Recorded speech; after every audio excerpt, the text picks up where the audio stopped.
Apasionante experiencia republicana y artística como miembro de la barraca de Federico, que además de acercarnos a esa figura tan importante, describe el esfuerzo del gobierno republicano por la cultura popular y el avance social. Sin más, le doy ya paso. Joseba. Bueno, pues muchas gracias, Carlos. Yo soy miembro también de Acción en Red Navarra, y cuando Carlos solía venir a las coordinadoras de Madrid, de Acción en Red, de toda España, la verdad es que yo le miraba con muchísima envidia cuando nos traía todos los libros y todas las unidades didácticas que hacíais en Acción en Red de Asturias, y en Acción en Red Navarra pues lo solíamos copiar algunas de las cosas, así que bueno, me encuentro entre compañeros, entre compañeras y en casa. Después de la magnífica exposición de Josemi y César, yo creo que hay que plantear el contexto donde se produce toda esa iniciativa, todo ese liderazgo por la memoria histórica, y dónde se ancla, ¿no? Yo creo que nada, o habitualmente nada, sale de la nada, ¿no? Y el éxito institucional actual de la memoria histórica forma parte de un proceso, ¿vale? De un proceso social y, por supuesto, de un proceso institucional, ¿no? Yo creo que eso merece la pena detenernos un poco, ¿no? Pero también decíamos que las leyes no son fundamentales, pero sí que son importantes porque normalizan el hecho de la memoria histórica, ¿no? Es decir, la ley de Zapatero del 2007 tiene muchas limitaciones, pero tiene una cosa positiva, a mi juicio, que es que normalizó el hecho de la memoria histórica, que hasta ese momento en este país no estaba normalizado. Y me parece que destacar eso es desde luego importante, ¿no? Como habéis visto, Josemi y César no son unos burócratas, y eso es muy importante, son activistas también de la memoria histórica, gente que siente esto, ¿no? Y eso a mí me parece fundamental. O sea, no solo son unos funcionarios que gestionan, sino que son gente que vienen en su periodo anterior del activismo educativo en torno a la memoria histórica, ¿no? Me parece que eso también genera un hecho diferencial, que al menos nosotros como asociación lo hemos notado en el cambio de gobierno, cuando gobernaba la derecha y cuando gobernaba el anterior gobierno, ¿no? Que se incorporaron no solo nuevos gobiernos, no solo nuevas ideologías, sino también personas que tenían interiorizado pues nuestras demandas y que las habían vivido. Eso me parece bastante importante, ¿no? Este proceso, el de la memoria histórica en Navarra, nace fundamentalmente de la sociedad civil, ¿no? Y eso también es un hecho singular. Partimos de varias singularidades, ¿no? Algunas ya las han comentado José Miguel y César. Navarra, junto con La Rioja y algunos pueblitos de Extremadura, fueron los primeros lugares donde se hicieron exhumaciones en el año 77 y 78 y se paró en el 81. ¿No? Esto es muy importante. Es decir, ya la memoria histórica se trabajaba en Navarra, en La Rioja y en parte de Extremadura en el 77. Era una memoria familiar, emotiva, focalizada sobre todo y casi en exclusiva hacia las exhumaciones, pero era también memoria histórica, y eso generó desde luego una cultura memorialística muy, muy interesante, ¿no? En Navarra tenemos un censo de víctimas del franquismo desde el año 86. Se publica un libro, Navarra, la esperanza al terror, que lo publica una asociación de Tafalla, que se llama Tafalla, y genera un censo. Y eso también es un hecho diferencial con otras provincias, ¿no? Cuando voy a dar charlas a otros lugares, hay en un montón de sitios que no hay todavía un censo, ¿no? En Aragón, por ejemplo, no hay un censo, no saben quiénes son víctimas. Nosotros tenemos 3.452 víctimas. Puede haber algunas más, suelen salir algunas más, se suelen corregir, pero más o menos eso es lo que tenemos, y por lo tanto podemos trabajar sobre eso, ¿no? Y esa es una ventaja que tenemos desde el año 86. Tenemos una red de asociaciones muy rica, construida desde hace mucho tiempo, ¿no? Algunas de las que ha mencionado José Miguel, pero también iniciativas locales, desde el año 77. Y una última cuestión que facilita muchísimo el debate con la derecha, que es que en Navarra no hubo frente de guerra. No hay víctimas del otro lado. No hay víctimas de los dos bandos. No existe. Y por lo tanto ese debate ético desaparece. No hay casi posibilidades de resistencia por parte de la derecha, porque no hay ni un solo fusilado del bando franquista, todos son fusileros republicanos, ¿no? Por lo tanto, ese debate, esa igualación de responsabilidades con la que a veces nos trampea la derecha, en el caso navarro no es posible, ¿no? Y este es un elemento que no se suele destacar, pero que nos ha facilitado muchísimo la batalla del relato y la batalla de la memoria respecto a la derecha, ¿no? A mí me parece que este es un elemento central. Nosotros, AFNA 36 nace al calor de las exhumaciones que empieza Emilio Silva en El Bierzo en el año 2000. Nosotros creamos la asociación en octubre del 2002 y actualmente somos algo más de en torno a 300 socios y socias. Se compone de familiares y de gente amiga de la causa republicana, no solo somos familiares. Es un lugar de encuentro, ¿no? Es decir, este hecho a mí me parece importante. La asociación juega un papel terapéutico. Es decir, la gente más mayor, esto lo detectamos muy pronto, ¿no? Había problemas de autoestima muy fuertes. O sea, habían sido vencidos, marginados y humillados, ¿no? Y eso se notaba muchísimo en cómo se hacían las reuniones, ¿no? Cómo se configuraban las asambleas. Yo, que llevo desde el principio, eso lo notaba muchísimo. Había una necesidad de hacer ese trabajo casi de terapia, ¿no? Y nosotros nos juntamos durante 16 años todos los lunes a las 6 de la tarde, ¿no? Y son reuniones, os aseguro, aburridísimas, tediosas, pero que tienen que ser así. O sea, la primera hora y media de reunión es que la gente mayor nos cuenta su historia continuamente, la misma historia todos los lunes. Pues hay que aguantar. Hay que aguantar, porque la asociación tiene esa parte de apoyo psicológico, ¿no? Yo he notado, por ejemplo, a nivel personal, a muchas familias, a muchas personas en concreto, que han ido cambiando y han ido empoderándose desde el año 2002 hasta ahora. No tienen nada que ver cómo entraron a la asociación y cómo van hoy a los institutos a hablar, ¿no? Y a veces a nuestra asociación no se nos ha reconocido esta parte terapéutica o de acompañamiento a las familias, ¿no? Y a esto le hemos dedicado muchísima reflexión y mucho tiempo, ¿no? Porque sabíamos que estábamos jugando este papel de lugar de encuentro y de lugar para contar nuestras historias, ¿no? Porque el espacio público, pero también el espacio privado, estaba saturado de silencios. ¿No? Y que ellos y ellas tuvieran una plataforma para hablar y que se les escuchara, desde luego supuso un cambio psicológico muy importante, ¿no? Y intentamos desde ese marco persuadir a las instituciones y a la sociedad con un discurso lo más atractivo posible y lo más fresco posible, ¿no? Luego comentaré algunas cositas que creo que la memoria histórica a nivel estatal nos estaban atascando y nosotros intentamos superar esos atascos, esos debates a veces estériles que solemos tener en la izquierda y, como ha dicho César, pues nos bloquean, ¿no? Nosotros intentamos superar todo eso, ¿no? Por ejemplo, me acuerdo varias asambleas en las que estábamos atascados si hablábamos de fusilamientos o asesinatos, ¿no?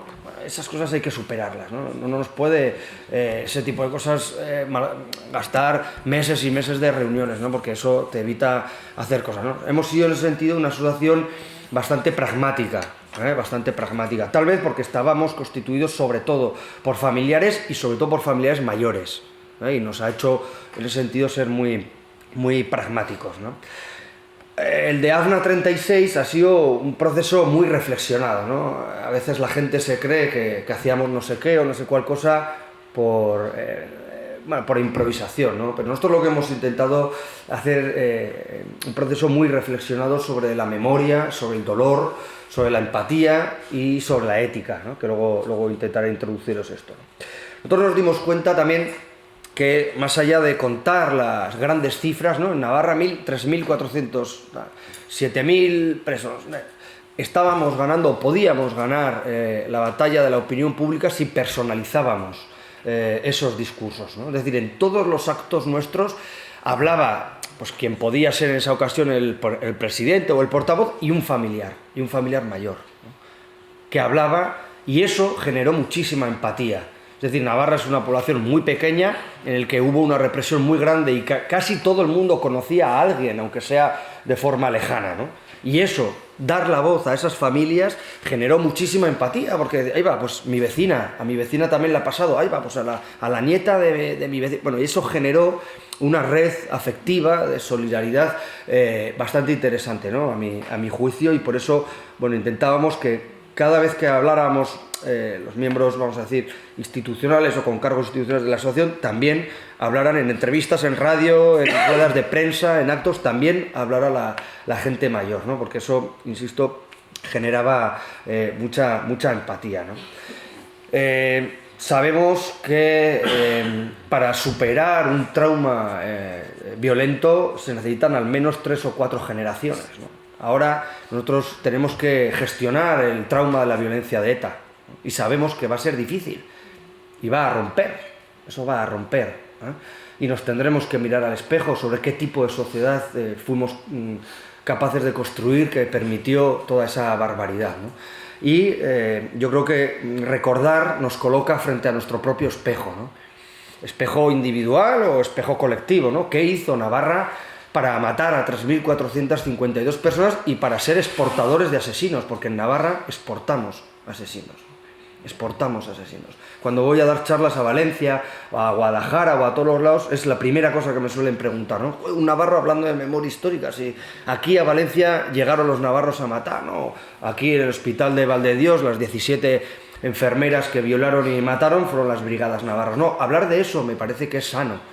Es duro, pero es sano y es necesario, ¿no? Bueno, recordar, en ese sentido, nos coloca frente al espejo y la memoria siempre es terapéutica, ¿no? El olvido, desde luego, tiene éxito sociológico, ¿no? Pero nos tenemos que resistir ante eso. Tiene éxito sociológico porque a nadie le gusta que le recuerden lo mal que lo hizo. Esto en el plano personal y colectivo, ¿no? A nadie le gusta que una asociación esté diciendo, oye, es que olvidasteis a estas víctimas, ¿no? Bueno, pues el olvido tiene, desde luego, éxito sociológico y por eso, sin entrar en grandes polémicas, la transición española tuvo éxito social, ¿no? Porque a nadie le gusta recordar todas estas cosas, ¿no? Y yo creo que la transición española, sin establecer un juicio sumario de todo aquello, yo sí que creo que desde la memoria histórica tendríamos que plantear una reflexión, sobre todo para que en nuestro caso, en el caso del País Vasco y de Navarra, no repitamos el mismo error, ¿no? Que es que la transición creyó que la convivencia y la reconciliación estaban por encima de la justicia, como si una cosa no fuera parte de la otra. Como si una cosa no fuera parte de la otra. No es posible la reconciliación o la convivencia sin justicia, porque te van a salir los nietos años después a preguntar, ¿qué hicisteis con mi abuelo? Vale, convivimos, reconciliamos, sí, pero ¿qué hicisteis con mi abuelo? ¿No? Y eso es lo que nos ha pasado a los españoles y a las españolas, ¿no? Entonces esta lección de la transición yo creo que es una lección que nos tenemos que interiorizar para cualquier conflicto violento de naturaleza política, ¿no? No se puede dejar de lado la justicia en favor de la reconciliación y la convivencia, porque eso es autoengañarnos, ¿no? Decía el filósofo Reyes Mate que la memoria, el recuerdo, es una mirada moral al pasado. Es decir, nosotros no solo somos notarios, no solo cuantificamos delitos, no solo hablamos de 3.452 víctimas, también tenemos una mirada moral al pasado, lo juzgamos. ¿Qué es lo que ocurrió? ¿Por qué ocurrió? ¿Y a quién le ocurrió? No solo somos notarios que constatamos que pasó a 3.452 personas, ¿no? Entonces esta mirada moral al pasado que dice Reyes Mate me parece muy interesante, ¿no? Porque desde ahí, sí que, como decía César y Josemi, desde ahí podemos aprender la lección, podemos aplicar valores universales de la memoria para otras situaciones, ¿no? Y ya sabemos que el tiempo, que pase el tiempo, ¿no? Nos decían, que pase el tiempo, siempre es un mal antídoto, porque todo eso sale siempre, ¿no? Entonces, recordar es necesario aunque cansemos. Yo solo tenemos, bueno, no sé, José Miguel y César, los que estéis aquí, yo a veces tengo la sensación de que cansamos, ¿no? Pero es que es necesario hablar, aunque cansemos, aunque demos la tabarra, aunque hablemos todo el rato de lo mismo, es necesario recordar, ¿no? Me decía Hierba, es que necesitamos que nos expliques cómo convencisteis a parte de la derecha para entrar en el discurso de la memoria histórica, ¿no? Bueno, yo creo que es importante, como os decía, tener en cuenta el ambiente pro memoria histórica que hemos vivido en Navarra, ¿no? Yo creo que ha habido un consenso social e institucional, ¿no?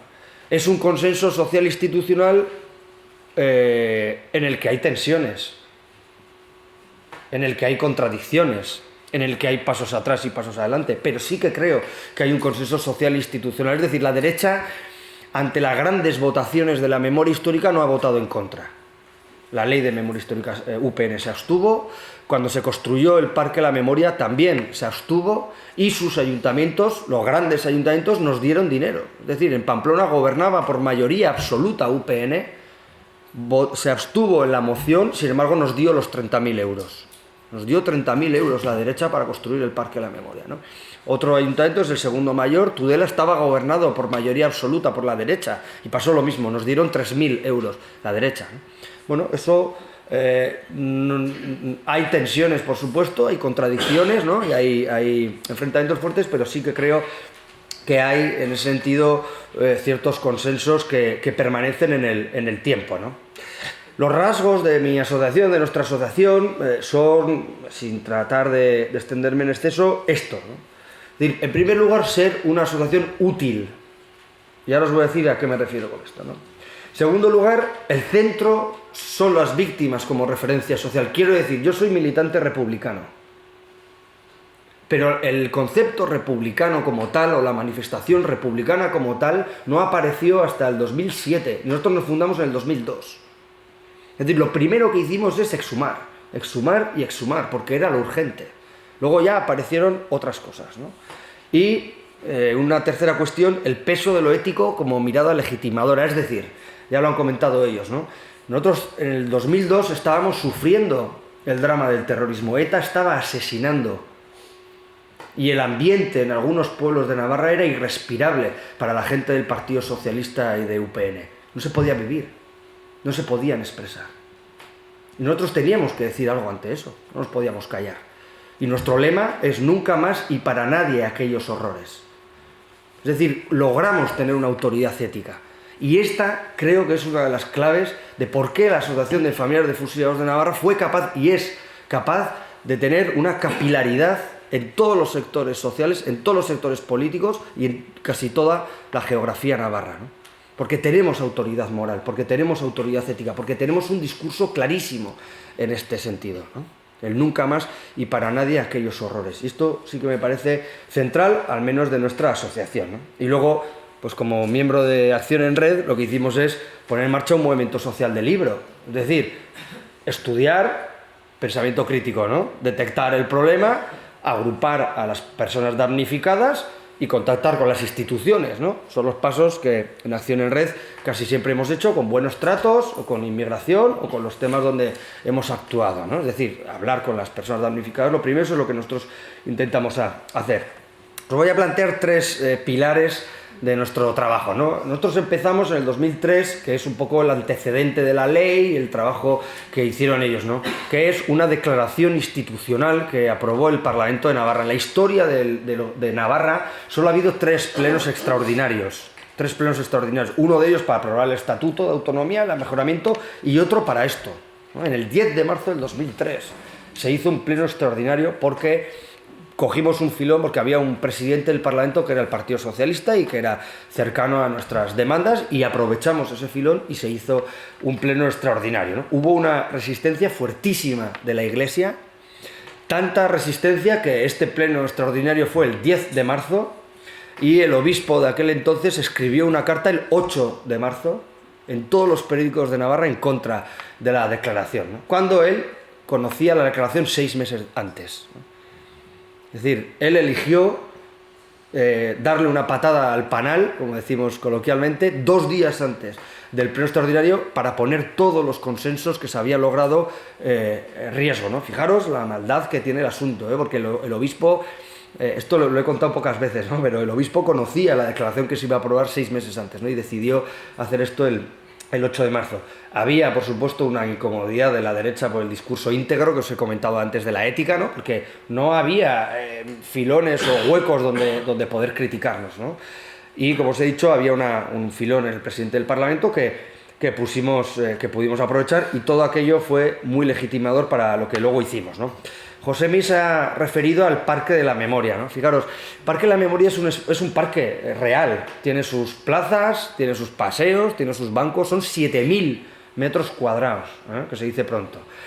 Nos costó 700.000 euros, 110 millones de pesetas. Y esto lo pusimos en marcha la Asociación de Familias de Fusilados de Navarra y la Asociación Pueblas Viudas, ¿no?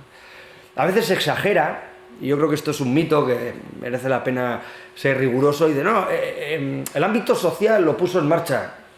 El 90% de las ayudas fueron institucionales.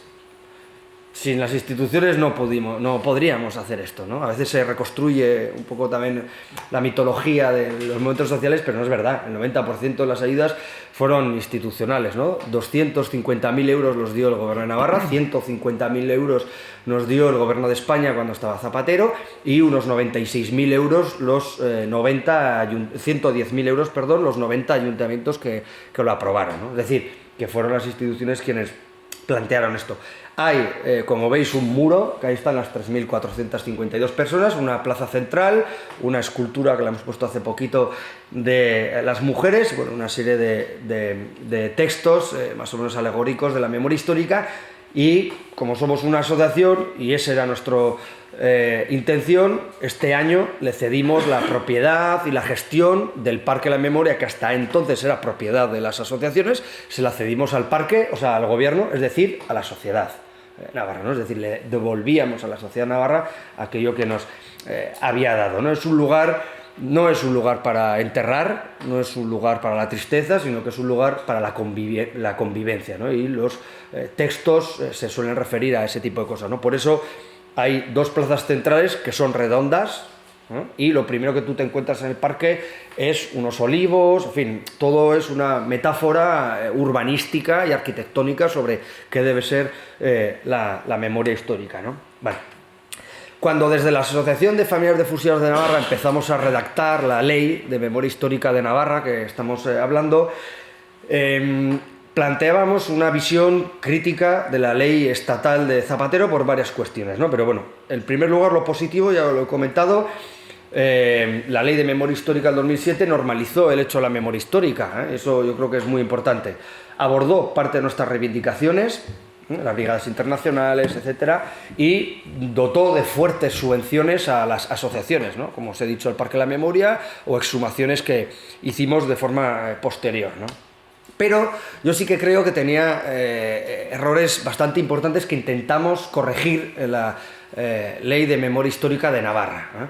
Que era que la exposición de motivos de la ley del 2007 era muy insuficiente. No se decía qué había pasado en este país, no se decía qué había pasado, ¿no? Sin embargo, se hacía todo el rato una ola a la reconciliación y la convivencia, cosa que me parece positiva, pero no se decía qué había pasado, que había habido un golpe de Estado, que habían sido asesinadas miles de personas, no se explicaba qué había pasado, ¿no? Y me parece que la fijación de un relato oficial en las leyes, aunque no tenga luego una consecuencia jurídica o normativa, sí que me parece que es importante, ¿no? Porque legitima luego lo que las asociaciones decimos, ¿no? Por eso la exposición de motivos de la Ley de Memoria Histórica de Navarra es tan extensa, tan explícita y tan comprometida. Por esto, ¿no? Porque quisimos corregir lo que en el 2007 nos había hecho, ¿no? Fijaros, en este país podíamos hacer, lo ha comentado Josemi, la primera exhumación con métodos científicos de Navarra se hizo en el año 2005 en un pueblo de Fustiñana, tal día como mañana vamos allá a rememorar aquello, ¿no? Eran 7 fusilados. Cuando fuimos yo le llamé, era el 2005, yo le llamé al juez y a la Guardia Civil del pueblo, ¿no? Y el juez me dice, bueno, cuando metéis la pala y saquéis los restos, me avisas. Y digo, bueno, pues ahora, no sé, se irá al despacho y preparar, no sé, algo que nos ayude, ¿no? Salieron los restos, metemos la pala, salieron los restos, volví a llamar al juez y me dice, vale, de acuerdo, y me colgó. Es decir, en este país exhumamos a 7 personas sin que ese juez me preguntara, oye, ¿y tú quién eres? Ese juez no me preguntó, ¿y a dónde os vais a llevar los restos? Y aún peor, ese juez no me preguntó, ¿y quiénes son? ¿Qué les ha pasado? Es decir, fijaros la responsabilidad que hemos tenido que coger las asociaciones de familiares de fusilados, cualquiera, ¿eh? En este país, que hemos tenido que corregir estas anomalías institucionales, ¿no? Eso es inaudito, que las asociaciones de forma amateur, porque yo no soy historiador, ellos sí, yo no soy historiador, ¿eh? Cometimos fallos, por supuestísimo, ¿eh? Pero de forma amateur hacíamos ese tipo de cosas. En este país hacía eso.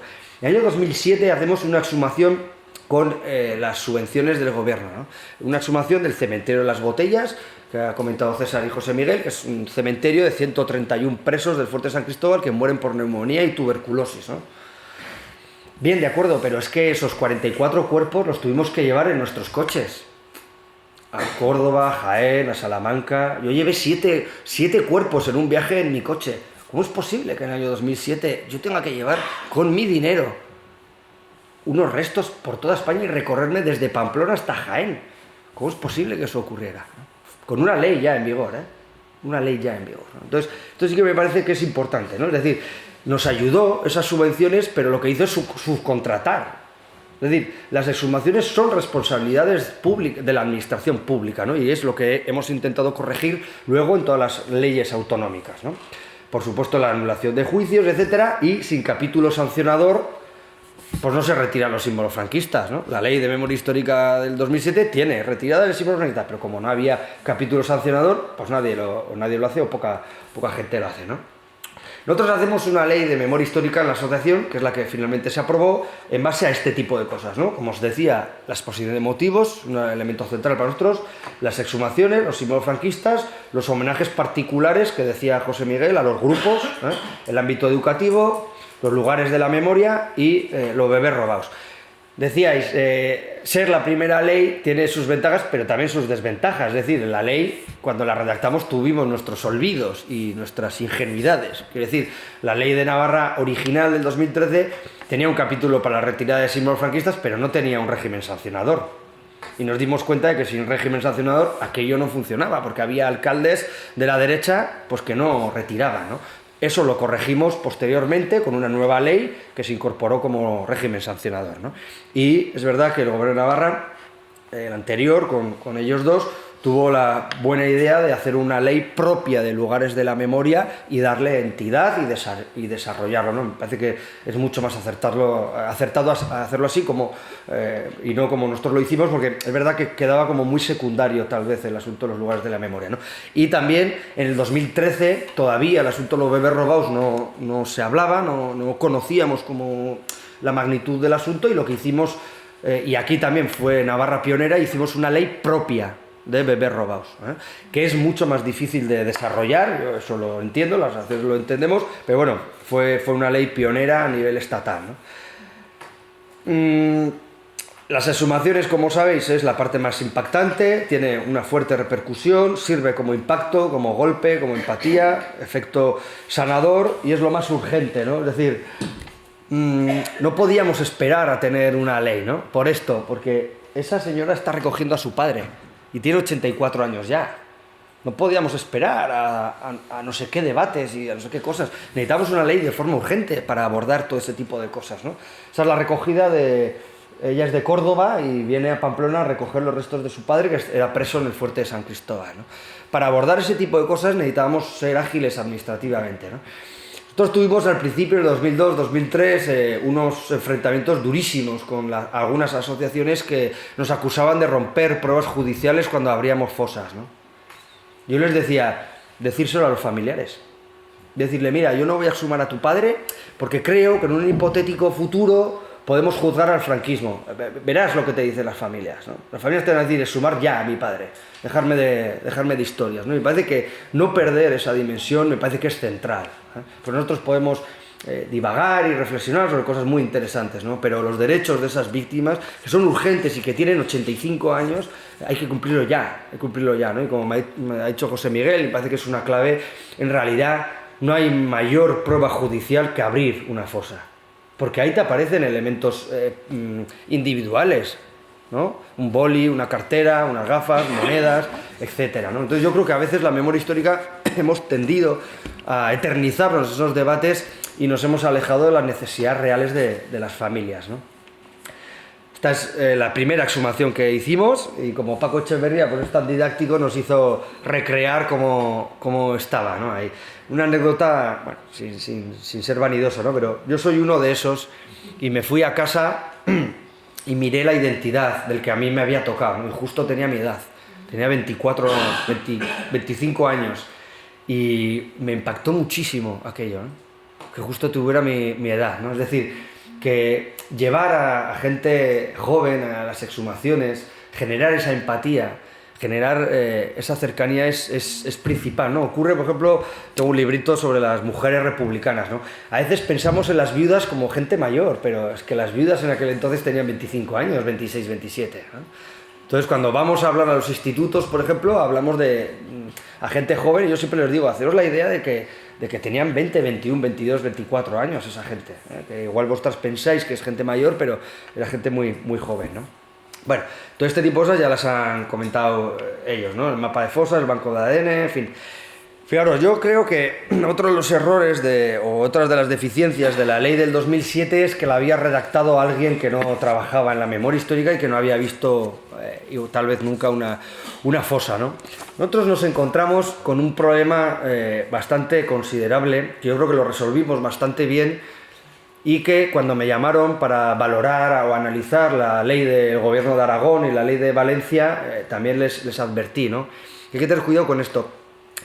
Abrimos una fosa, un pozo, ¿no? Una sima en el raso, íbamos en busca de 3, pensábamos que solo había 3, y había 10, ¿no? Tú tienes que sacar a los 10, si no, no puedes hacer la identificación, ¿no? Una vez que haces la identificación, ¿qué haces con esos 7? ¿Dónde los entierras? Y este es un error común en casi todas las leyes de memoria histórica. No resuelven el asunto de los exhumados no reclamados. ¿Dónde los metes? Y nosotros lo que hicimos es resolverlo de la siguiente manera. Un gran enterramiento en Pamplona centralizado. Y cada vez que inhumábamos por bloques, por 10, 15, ¿no? Hacemos un acto institucional, aunque no sepamos quién es.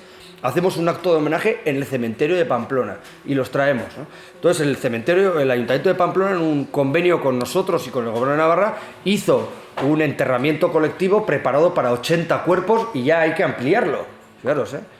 Porque hemos exhumado a 80 personas no reclamadas. Por ejemplo, Valencia creo que lo resuelve muy mal. Valencia dice la ley que habrá que exhumarlos en aquellos ayuntamientos donde se han exhumado. ¿No será mejor centrarlos en un sitio que dispersarlos por 200 cementerios? Porque ¿quién hace la vigilancia de esos restos? ¿Quién te asegura que esos restos se van a conservar bien, ¿no? Y en realidad sí se está invisibilizando, porque no se van a hacer 200 homenajes en 200 sitios, ¿no? Es decir, nosotros intentamos centralizarlo en un sitio para que todos estuvieran en un mismo sitio y además hacerles un homenaje, ¿no? Esto tenerlo en cuenta, ¿eh? Porque es un elemento que es práctico y que se va a crear este problema en varios ámbitos, ¿no? Bueno, ellos ya han comentado, ¿no? La revisión del libro, por ejemplo, otro de los problemas que tiene la ley de Valencia y la de Aragón es que plantean, y que creo que corregimos nosotros en Navarra, plantean una unidad didáctica sobre memoria histórica, ¿eh? Pero no revisan los libros. Es decir, puede ser que en la asignatura de historia los alumnos y las alumnas estén estudiando muy bien qué es la guerra civil, la república y el franquismo, y en la asignatura de literatura les están enseñando que Lorca murió o que Machado murió de enfermedad. Es decir, hay que revisar los libros, no solo introducir unidades didácticas sobre la guerra civil, sino revisar qué están diciendo los libros en otras materias, ¿no? Porque puede haber estos problemas de contradicción que, por ejemplo, la ley de Valencia no la habían compartido, ¿no? Bueno, como decían ellos, se han hecho una serie de homenajes particulares que estaban contemplados en la ley, ¿no? Hay, en nuestro caso, 4 lugares fundamentales: el Parque de la Memoria, el Fuerte de San Cristóbal, los esclavos del franquismo y los campos nazis, ¿no? Y, como decía José Miguel, fue, desde luego, fundamental hacer un censo de símbolos franquistas, ¿no? Saber ante qué estamos haciendo. Igual este dato es viejo, José Miguel y César, no sé, pero bueno, salieron 302... Sí, vale, bueno. Bueno, salieron en su día 302... Se exhumó, yo creo que mejor de lo que se exhumó a Franco, se exhumó a Mola y Sanjurjo, porque se le dio los restos a las familias de noche y dijo, oye, llevároslo y haced lo que queráis, ¿no? Sin más historias y sin más... bueno, en fin. Bueno, estos son todo esto. La ley de memoria histórica introduce, como os decía, los bebés robados. Los bebés robados tienen 4 derechos, son parte del banco de ADN, justicia gratuita, se va a hacer o se puede hacer o se estará intentando hacer, que sé que esto es dificilísimo, un censo, y además el Gobierno de Navarra, en caso de necesidad, tiene que pagar la apertura de columbarios. Estos son los 4 derechos que tienen en el caso de los bebés robados. He hecho un mapeo antes de venir sobre el cumplimiento de la ley, ¿no? Y ya ves que, bueno, gracias a ellos, pues la verdad que la mayoría de las cosas están más o menos cumplidas, ¿no? He puesto un aspa pues, por poner algo, ¿no? Pero es verdad que el campo de Gurs ya se hizo un homenaje, pero faltaría, ahí en el campo de Mauthausen, en parece que son 47 muertos navarros, pues faltaría hacer algo allá, ¿eh? Y bueno, la retirada de símbolos lo he puesto en empate, ¿no? Porque se está haciendo, el centro documental pues también se está haciendo, el fuerte de San Cristóbal tiene unas implicaciones económicas muy fuertes y no se ha podido hacer o no. Bueno, en fin, que yo creo que hacer este tipo de prácticas es interesante, ¿eh? Porque es decir, que podemos hacer leyes estupendas, pero si no hacemos este tipo de balances de qué es lo que se ha cumplido, cómo se ha cumplido, cuándo se ha cumplido, pues haremos leyes muy interesantes, pero poco prácticas, ¿no? Nosotros, como asociación, hacemos una serie de actos públicos en torno al 14 de abril. Hicimos un documental, se llama Un Paso, que vendimos 4.000 ejemplares, ¿no? Este es un asunto para la asociación es muy importante.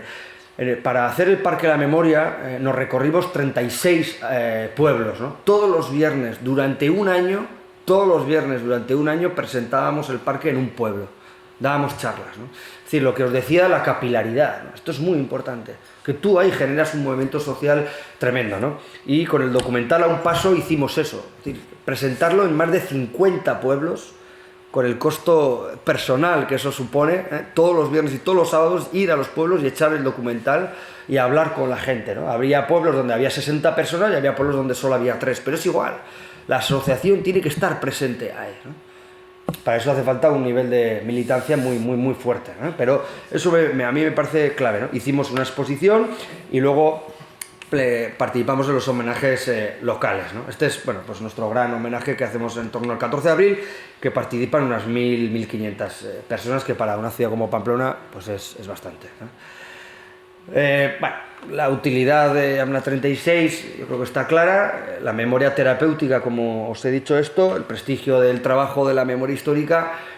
Yo creo que todas las asociaciones, más allá de pequeñas guerritas que han entretenido a unos pocos, todas las asociaciones son necesarias, todas son útiles, porque todas aportan una visión particular, ¿no? Unas se dedican más a las fosas, otros al Fuerte San Cristóbal, otras hacen no sé qué. O sea, yo soy de los que valoro, ¿no? A pesar de todos los enfrentamientos que hemos podido tener, yo creo que todas las asociaciones hemos planteado nuestros matices, y eso ha fortalecido, y lo digo de verdad, la memoria histórica. Me parece que es interesante subrayarlo también, ¿no? Yo creo, ya para terminar, decían en la parte de lo educativo, ¿no? Después de los mayores, ¿quién se queda?, decía César, ¿no? Me parece que es una pregunta relevante, sobre todo cuando en este país Vox ha sacado esos resultados, ¿no? Es decir, la memoria histórica sirve para trabajar valores universales, no solo tiene que ver con la verdad, justicia y reparación, ¿no? Tiene que ver con la cultura del odio, ¿no? Es decir, tú no puedes agredir, tú no puedes asesinar a alguien por el simple hecho de pensar diferente, ¿no? Ahí tiene que haber una cultura democrática mucho más fuerte, ¿no? Hay que deconstruir, es decir, es difícil que vuelva a repetirse algo así como la guerra civil, ¿no? Pero no es difícil que vuelvan ese tipo de valores. Digo valores, sin exagerar. O sea, yo no creo que pueda volver un enfrentamiento de esa naturaleza, ¿no? Pero sí que pueden volver esos valores que hicieron posible la violencia, ¿no? Que es el desprecio al otro, el odio al otro y ese tipo de cosas, ¿no?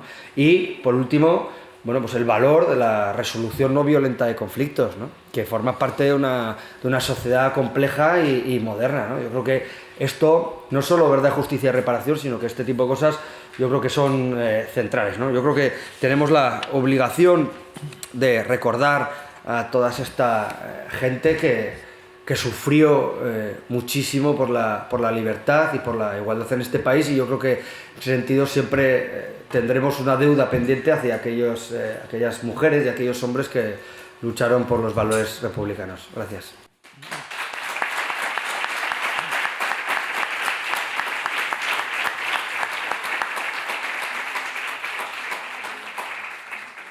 Muchas gracias, Joseba. Veo que tenemos unos 10 minutos, más o menos, un poquito más, si es preciso. Cualquier palabra, cualquier pregunta. Vamos a intentar, si tenéis así varias, agruparlas, ¿vale? Para que nos sea más fácil. De momento vamos a ver si hay dos por ahí. Pues empezamos por ahí, venga. Sí, tú mismo. Bueno, Hablar un poco alto, por favor, que estamos grabando. interesante charla, Joseba, que me ha parecido realmente extraordinariamente interesante. Quisiera expresar mi pensamiento en tres cuestiones que tengo un poco de duda.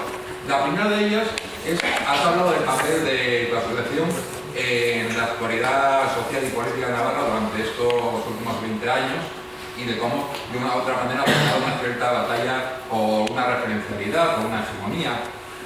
¿Consideras que en ese sentido el comunicado de la asociación hace 2 años en contra del proceso de Cataluña ha servido para generar una referencialidad unitaria y que ese tendría que ser el papel de una asociación de memoria histórica de carácter unitario? Esa es la primera cuestión. La segunda cuestión es que en esos momentos has hablado de la violencia de ETA, pero bueno, yo creo que en Navarra en estos últimos 40 años hubo más violencias, como por ejemplo la violencia del grupo y la URSA, que también generó muertos y también generó presos, de los cuales no se habla. Y la tercera cuestión, has hablado de Valdedios. Lo de Valdedios. Valdedios, perdón. De Valdedios fueron miembros, o fueron soldados colaboradores del batallón de Arapiles, vinculados al Regimiento de América 66, establecido en Pamplona desde la década de 1870, desde el final de la Tercera Guerra Carlista. Ese regimiento formaba parte en el año 36-37 de las Brigadas Navarras, pero sus efectivos eran cualquier cosa menos navarros, porque la lógica del establecimiento de ese regimiento y el porqué de su existencia durante mucho tiempo era, como muy bien aparece en los documentos del Estado Mayor del Ejército Español desde su establecimiento en Pamplona, es la segunda ejército de ocupación. ¿Quieres contestar primero esto? Sí. Pues, lo del proceso fue un error, te lo reconozco. Yo no estaba en esa asamblea. Había un chico catalán de la memoria histórica que planteó que en la reunión de asociaciones de los dos lados de la frontera se hiciera un voto a favor del proceso de Cataluña y se generó una polémica muy fuerte, ¿no? Y como reacción, pues la asociación tuvo que explicar qué es lo que pensaba. Y fue un error, yo creo, las dos cosas, que alguien en una reunión de memoria histórica planteara estar a favor del proceso y luego la esclarecimiento. Yo creo que las dos cosas fueron un error, ¿no? En segundo lugar, yo soy el redactor de la ley de violencia policial que ha referido José Miguel. Yo soy el redactor de esa ley, es decir, sé perfectamente cómo murió Miquel Zabalza. Miquel Zabalza murió por torturas de la Guardia Civil en el cuartel de Chaurrondo en el año 86. Yo me reuní cuando estaba elaborando esa ley de violencia policial con todas las víctimas, pero en el año 2002 eso no existía. En el año 2002 eso no existía, ¿no? Y además te voy a decir otro componente. Desde el ámbito sociopolítico donde veníamos los miembros de la asociación, no habíamos sido ciegos a la violencia policial, pero sí habíamos sido ciegos a la violencia de ETA. Habíamos callado ante eso. No habíamos callado ante las víctimas de la policía, pero sí habíamos callado ante ETA, ¿no? Entonces yo creo que exigía otro tipo de cosas, ¿no? Y una tercera cuestión, este es un debate que hemos tenido muchísimas veces en Navarra con el batallón Arapiles, América 66 y su responsabilidad en lo de Valdedios, ¿no? Yo creo que sí. O sea, eran brigadas navarras, así se llamaban, estuvieron en Irún, fueron los primeros que entraron en Guernica. Bueno, ahí hay yo sí que planteo que hay una responsabilidad colectiva, ¿no? Que en vez de 15 navarros eran 2, bueno, pues de acuerdo, yo no sé, los historiadores saben mucho más que yo de eso, ¿no? Pero desde luego lo que no se puede negar es que los navarros, aquellos requetés, jugaron un papel preponderante en la represión, ¿no? Y yo creo que eso lo tenemos que hablar con naturalidad los navarros. Gracias. Rubén, ¿habéis pedido la palabra por ahí, creo? Sí. Sí, no, yo en la zona frontal, algo que lanzaba antes Alejandro, yo podría sacar pecho de asturianía, ¿no? Y en materia de sumaciones judiciales, nosotros sí que somos vanguardia. Artículo 11 y 12 de la ley asturiana, yo creo que es lo más avanzado en España y aquí el juez que no asume cuando tal prevaricará. La cosa es que tengamos que explorar esa vía y no la hayamos hecho hasta ahora, pero bueno, los dos artículos creo que son suficientemente esclarecedores de que aquí estamos ya en otra fase, ¿no? En la ley. En la práctica es otra historia. Y después el tema de la justicia gratuita que tú planteabas, no sé cómo lo habéis resuelto allí, porque ese fue un tema que sí se debatió en el borrador y en los trabajos de ponencia de la ley asturiana, y no lo logramos introducir, o no se logró los consensos suficientes como para introducir esto, bueno, en función también de la discusión de siempre competencial, si es competencia estatal, etcétera, etcétera. No sé cómo lo habéis resuelto allí. Bueno, a ver, nosotros hemos intentado hacer tres cosas, ¿no? En primer lugar, la ley navarra tiene una disposición transitoria que le exhorta al gobierno de Navarra a pedirle al gobierno del Estado que anule todos los juicios franquistas, ¿no? Eso ya se hizo ya, además eso es creo que lo primero que se hizo con la ley, ¿no? En segundo lugar, la justicia gratuita se refería a los bebés robados, ¿no? Al caso de los bebés robados, ¿no? Y en tercer lugar, lo que se ha hecho, por ejemplo, el Ayuntamiento de Pamplona puso una oficina para hacer denuncias individuales, una oficina oficial, con un funcionario que ibas, hacías tu denuncia, todo eso se agrupó y se incorporó, me parece, a la querella argentina. Eso se ha hecho, ¿no? Yo, o sea, sí que me parece interesante aprender, y si habéis considerado interesante, importante judicializar las cosas aquí, pues a mí me parece estupendo, ¿eh? Con una salvaguarda que ya he comentado antes, ¿no? Si eso va a ralentizar el proceso, creo que es peligroso, porque es que se nos está muriendo la gente, se nos están muriendo los hijos, ¿no? Entonces, bueno, cada comunidad tiene sus vivencias memorialísticas, sus necesidades memorialísticas. Entonces, bueno, vosotros le habéis dado importancia a eso, me parece muy, muy bien, ¿no? Pero bueno, como te he dicho, los bebés robados, justicia gratuita, y luego el Ayuntamiento de Pamplona puso en marcha una oficina para administrar todas esas denuncias y agruparlas. También se puso en España. Sí. ¿Alguien más? Sí. A mí me interesa saber si existe por parte de las asociaciones o de la administración atención a las familiares de las víctimas, ya no solo ayudarles a contar su historia, sino a la hora de la exhumación durante el proceso o incluso en el momento en que sacan a sus familiares. ¿Hacemos otra? Venga, sí. ¿Antonio? No, responde. Sí. Este es un problema que hemos tenido en la asociación muchísimas veces. Te voy a contar una anécdota. Cuando nosotros descubrimos el cementerio de las Botellas, que eran 131 presos del Fuerte San Cristóbal, muertos por neumonía y tuberculosis. Todos eran de fuera de Navarra, entonces teníamos que llamar por teléfono, ¿no?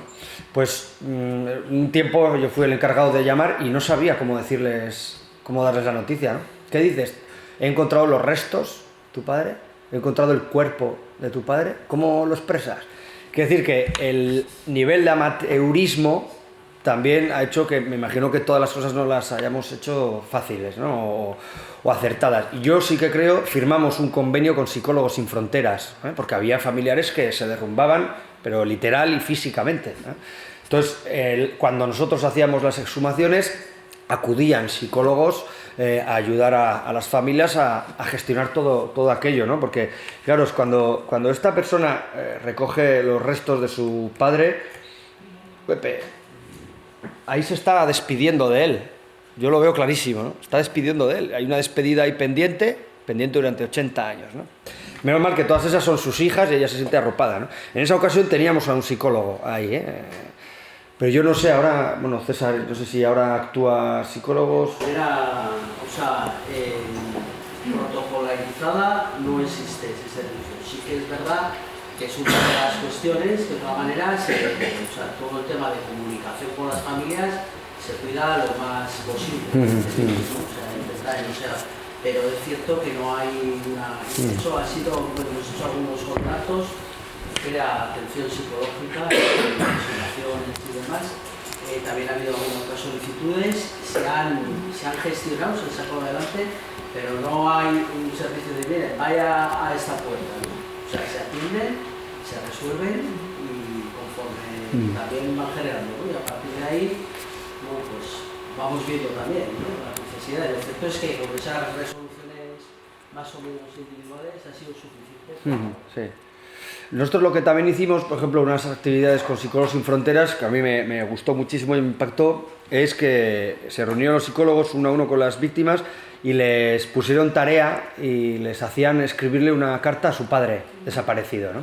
me pareció increíble el resultado de eso, ¿no? Que salían unas cartas, aparte de muy emocionantes, con unas reflexiones muy, muy potentes y que a las familias, por ejemplo, les sirvió de muchísimo, ¿no? Y en 2 casos, creo, les pedimos si les importaba leer esas cartas delante de toda esta gente y las leyeron, ¿eh? Y fue pues una cierta provocó una cierta catarsis, ¿no? Os podéis imaginar todo el mundo ahí emocionado. Bueno, lo hemos hecho de forma amateur, con Psicólogos Sin Fronteras, la asistencia, pero bueno, igual sí que podría protocolizarse en algunos asuntos, ¿no? Es verdad que ahora se está exhumando la mayoría de los cuerpos de la fuga del Fuerte San Cristóbal, donde desgraciadamente todavía no hay familiares, ¿eh? Entonces la asistencia psicológica ahí no parece que pueda tener mucho sentido, ¿no? Pero cuando nosotros entregábamos sí que venía un psicólogo, ¿no? Pero eso es un asunto muy, muy importante, sí.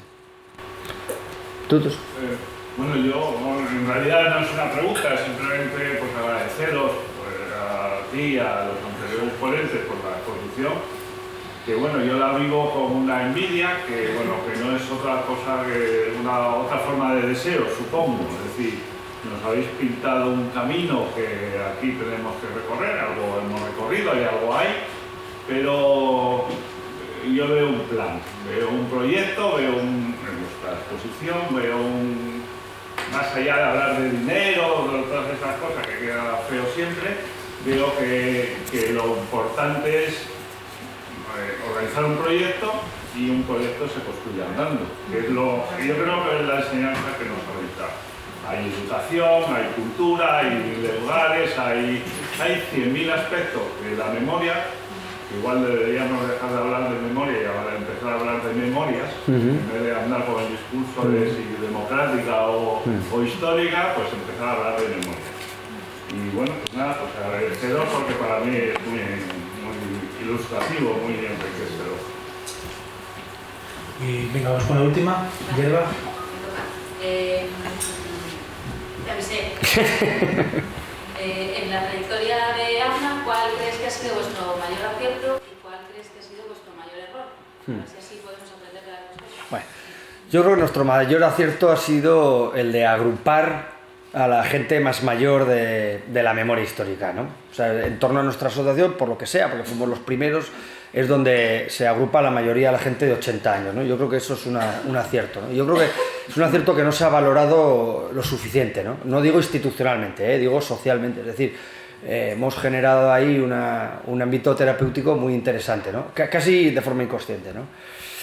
Y nuestro error, pues hay muchísimos errores, ¿no?